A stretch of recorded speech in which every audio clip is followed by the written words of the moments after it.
In Chapter 2, Robert and Elizabeth's marriage is on the brink. Robert struggles with his new reality after the accident. Their home has been remodeled for his needs, but instead of feeling comforted, he feels emasculated and dependent. Elizabeth does everything she can to support him, but his resentment grows. He feels like a shadow of his former self.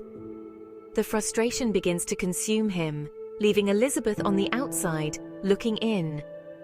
As they drift apart, the love that once held them together is now a haunting memory of what they used to be. Can they find their way back to each other, or is this the beginning of the end? Chapter 3 dives deeper into their emotional struggle.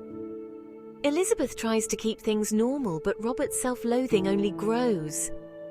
He pushes her away, leaving her feeling rejected and alone.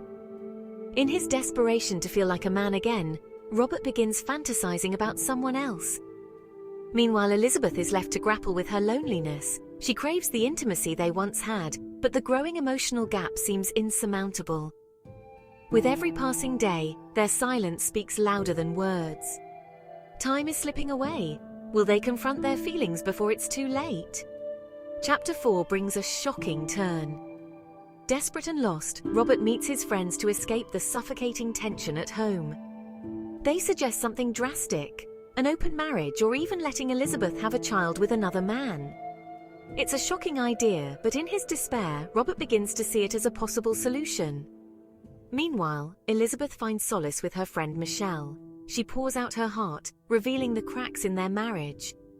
Michelle tells her to put her own happiness first, but Elizabeth is torn. Later that night, Robert finally confronts Elizabeth with his radical proposal and leaves her in utter disbelief. Can their marriage survive this? Or has Robert crossed a line that can't be uncrossed? Coming soon.